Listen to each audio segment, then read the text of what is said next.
आज की इस वीडियो में बात करें महत्वपूर्ण नियुक्तियों के बारे में, जो करंट अफेयर का जो इम्पोर्टेंट जो टॉपिक है, जो यहाँ से या एग्जाम में जरूर क्वेश्चन पूछा ही जाएगा। तो जय हिंद मेरे प्यारे विद्यार्थियों, मैं रस्तोगी R2B एजुकेशन चैनल पे आप सभी लोग का दिल से स्वागत करता हूँ।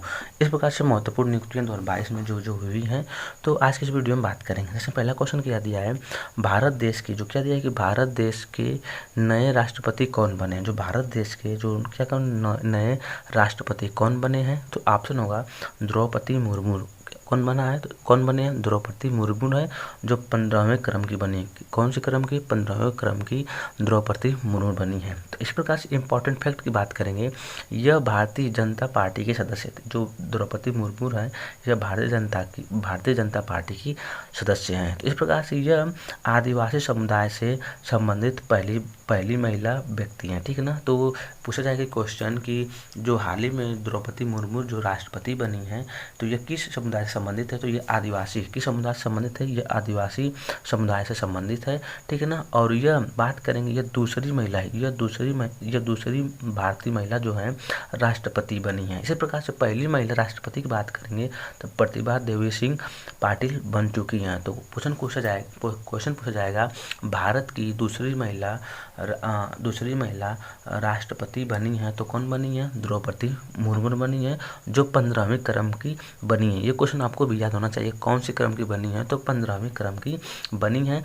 जो यह सबसे इम्पोर्टेंट है कि यह आदिवासी समुदाय से संबंधित है। तो बात करेंगे जो द्रौपदी मुर्मू की बात करेंगे, इनका जन्म की बात करेंगे तो उड़ीसा राज्य में हुआ था। कहाँ पे, उड़ीसा राज्य में हुआ है।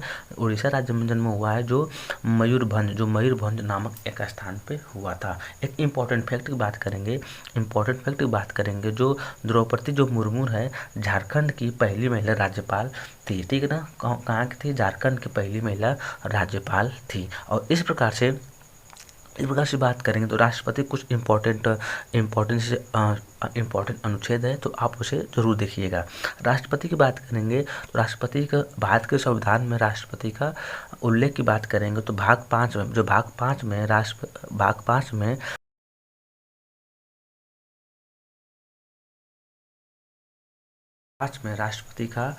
राष्ट्रपति का उल्लेख मिलता है, ठीक है ना। इसी प्रकार से अनुच्छेद की बात करेंगे तो अनुच्छेद 52 भारत के संविधान में राष्ट्रपति का उल्लेख अनुच्छेद 52 में प्राप्त होता है। तो अनुच्छेद 52 क्या कहता है कि भारत का एक राष्ट्रपति होगा, ठीक है, भारत का एक राष्ट्रपति होगा। और अनुच्छेद 53 की बात करेंगे तो यह कार्यपालिका की शक्ति का उल्लेख है। अनुच्छेद 53 की बात करेंगे तो राष्ट्रपति का कार्यपालिका की शक्ति का उल्लेख का प्रावधान है। और 54 की बात करेंगे, अगर 54 की बात करेंगे तो निर्वाचन मंडल का उल्लेख प्राप्त होता है। और 55 की बात करेंगे, अनुच्छेद 55 की बात करेंगे तो निर्वाचन विधि का उल्लेख मिलता है। और 56 की बात करेंगे तो राष्ट्रपति का कार्यकाल का उल्लेख मिलता है। तो कार्यकाल का मतलब ये हो गया कि कितने साल राष्ट्रपति का कार्यकाल होता है। अब बात करेंगे 61 जो इम्पोर्टेंट है, ये क्या है, इम्पोर्टेंट, ठीक है ना। 61 अनुच्छेद 61 की बात करेंगे तो राष्ट्रपति पर महाभियोग की प्रक्रिया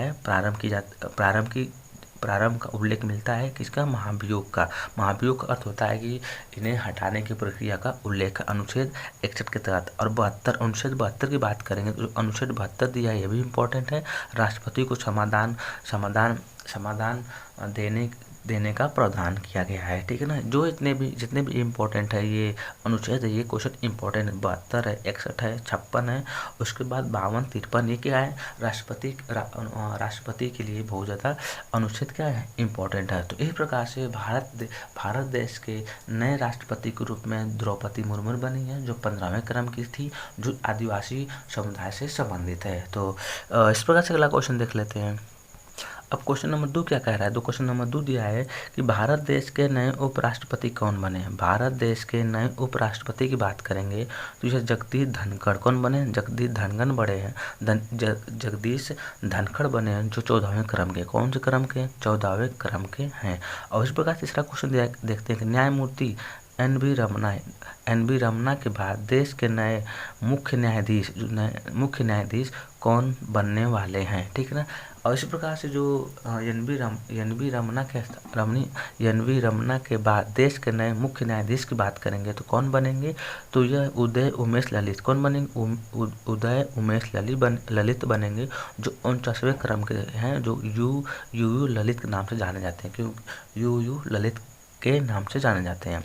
चौथा क्वेश्चन दिया कि राज्यसभा के नए सभापति कौन बने हैं, तो इसी प्रकार से जगदीश धनखड़ बने। कौन बने, जगदीश धनखड़ बने हैं, जो उपराष्ट्रपति हैं। देखिए राज्यसभा के नए सभापति जो भारत के उपराष्ट्रपति चुने जाते हैं, तो इस प्रकार से जो उपराष्ट्रपति जो है जगदीश धनखड़ बने हैं। इस प्रकार से अगला क्वेश्चन, वर्तमान में नए मुख्य चुनाव आयुक्त की बात करेंगे, तो वर्तमान में मुख्य चुनाव आयुक्त की बात करेंगे तो राजीव कुमार कौन बने हैं, राजीव कुमार बने, जो 25वें क्रम के हैं। ये भी इंपॉर्टेंट क्वेश्चन है, ये भी इंपॉर्टेंट है कि मुख्य चुनाव आयुक्त की बात करेंगे तो राजीव कुमार बने हैं। ये जितने भी हमने क्वेश्चन लिया है बहुत इंपॉर्टेंट छाट के क्वेश्चन लिया है, जो एग्जामों में के लिए बहुत इंपॉर्टेंट है, ठीक है ना। तो अगला क्वेश्चन देख लेते हैं। तो अगला क्वेश्चन क्या दिया, छठवां क्वेश्चन कि नए उप चुनाव आयुक्त की बात करेंगे, नए उप चुनाव आयुक्त कौन बने हैं, तो नए उप चुनाव आयुक्त की बात करेंगे तो आर के गुप्ता कौन बने हैं, आर के गुप्ता बने हैं। कौन बने, आर के गुप्ता बने हैं। तो इसी प्रकार से अगला क्वेश्चन देख लेते हैं, भारत देश के नए नियंत्रण एवं महालेखा परीक्षण की बात करेंगे अर्थात CGA कौन बने हैं, तो ये हो जाएगा गिरीश चंद्र मुर्मू। कौन बने हैं, गिरीश चंद्र मुर्मू बने हैं। तो इस प्रकार से भारत के संविधान में तो आर्टिकल 148 के तहत इन्हें क्या है, आर्टिकल 148 के तहत भारत के संविधान में उल्लेखित है CGA का। तो इसी प्रकार से CGA की बात करेंगे गिरीश चंद्र मुर्मू बने हैं। अब बात करेंगे नए थल सेना अध्यक्ष की बात करें, नए थल सेना अध्यक्ष की बात करें कौन बने हैं, तो मनोज पांडे। कौन बने हैं, मनोज पांडे बने हैं, जो 29वें क्रम के, कौन से क्रम के, 29वें क्रम के हैं। तो इसी प्रकार से प्रधानमंत्री के नए सलाहकार कौन बने हैं, तो बने हैं तरुण कपूर। कौन बने, तरुण कपूर को प्रधानमंत्री के नए सलाहकार के रूप में चुने गए हैं। तो इसमें सबसे इम्पोर्टेंट है कौन, गिरीश चंद्र मुर्मू को सबसे ज़्यादा इंपॉर्टेंट है, और प्रधानमंत्री सलाहकार जो ये इंपॉर्टेंट है कि नए सलाहकार कौन बने हैं, तरुण कपूर को चुने गए हैं। तो अगला क्वेश्चन देख लेते हैं। तो 10वां क्वेश्चन की बात करें, 10वां क्वेश्चन क्या दिया है कि वर्तमान में नए विदेश सचिव कौन चुने गए। ये देखिए ये भी इम्पोर्टेंट है कि वर्तमान में नए विदेश सचिव कौन बने हैं। तो इसी प्रकार से विनय मोहन क्वात्रा कौन बने, विनय मोहन क्वात्रा को नए विदेश सचिव के रूप में चुने गए हैं। तो ये भी क्या है, इम्पोर्टेंट है, ठीक है ना। तो इसी प्रकार से अगला क्वेश्चन देख लेते हैं।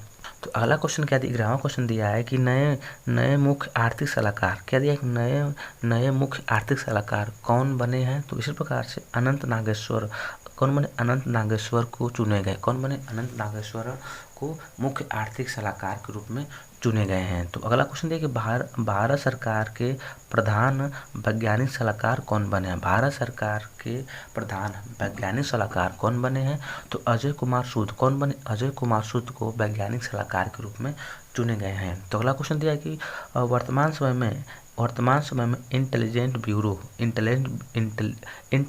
ब्यूरो अर्थात आईबी के निर्देशक कौन बने हैं। तो इसी प्रकार से तपन कुमार डेका कौन बने, तपन कुमार डेका को आईबी के निर्देशक के रूप में चुने गए हैं। तो जो जितने भी क्वेश्चन है ना एकदम इम्पोर्टेंट क्वेश्चन है, जो परीक्षा के लिए काफ़ी ज़्यादा इम्पोर्टेंट होगा। तो अगला क्वेश्चन देख लेते हैं। तो अगला क्वेश्चन क्या दिया है, 14वां क्वेश्चन, नीति आयोग के नए सीईओ कौन बने। अभी हाल ही में जो नीति आयोग के नए सीईओ कौन बने हैं, तो आंसर होगा परमेश्वरन अय्यर। कौन बने, परमेश्वरन अय्यर को नीति आयोग के सीईओ चुने गए हैं। तो अब बात करेंगे अध्यक्ष की बात करें, नीति आयोग का अध्यक्ष कौन होता है, तो PM। कौन होता है, प्रधानमंत्री होते हैं। कौन होते हैं, प्रधानमंत्री होते हैं। उपाध्यक्ष की बात करेंगे तो उपाध्यक्ष की बात करेंगे सुमन बेरी। कौन बने, सुमन बेरी। कौन बने, सुमन बेरी को नीति आयोग के उपाध्यक्ष के रूप में चुने गए हैं। तो अध्यक्ष की बात करेंगे तो PM, और सीईओ की बात करें परमेश्वर अय्यर को चुने गए। ये तीनों आपको क्वेश्चन याद होना चाहिए कि ये क्वेश्चन पूछ लेता है कि नीति आयोग के अध्यक्ष कौन है, तो PM प्रधानमंत्री होते हैं, और इस वर्तमान समय में सीईओ कौन है, तो परमेश्वर अय्यर है, और उपाध्यक्ष की बात करेंगे तो सुमन बेरी हैं। तो अगला क्वेश्चन देख ले, 15वां क्वेश्चन देख लेते हैं। 15वां क्वेश्चन क्या दिया है कि रेलवे बोर्ड के नए अध्यक्ष अर्थात सीईओ, अध्यक्ष और सीईओ कौन बने हैं? तो विनय कुमार त्रिपाठी। कौन बने? विनय कुमार त्रिपाठी को रेलवे बोर्ड के नए अध्यक्ष एवं सीईओ के रूप में चुने गए हैं। तो अगला क्वेश्चन देख ले, सेबी क्या दिया है? सेबी के नए अध्यक्ष, सेबी के नए अध्यक्ष कौन बने हैं? तो ये इंपॉर्टेंट है, जिसे ये जरूर आपको दिमाग होना चाहिए कि सेबी के नए अध्यक्ष कौन बने हैं। तो ये महिला है कि माधुरीपुरी बुच है। कौन बनी है? माधुरीपुरी बुच ये बनी है। तो ये आपको जरूर याद होना चाहिए। जितने भी 16 क्वेश्चन है ना, 16 क्वेश्चन में आपको 16 क्वेश्चन इंपॉर्टेंट है, जो पूरा छाट के हमने यह क्वेश्चन को लिया है। तो अगर इसी प्रकार से अगर आपको वीडियो अच्छा लगा होगा, हमारे चैनल को ज़रूर सब्सक्राइब करिएगा और दोस्तों को शेयर करिएगा। और शेयर करने के उपरांत में ये आप सोचिएगा मत ये हैंडराइटिंग से लिखी गई क्वेश्चन है, तो कोई बात नहीं, हैंडराइटिंग से लिखी हुई क्वेश्चन हो या कुछ भी तरह से हो, लेकिन आपको बेस्ट क्वेश्चन आपको दिया जा रहा है, आप इसे ज़रूर याद करिएगा। तो इसी प्रकार से मिलते हैं नेक्स्ट वीडियो में। जय हिंद।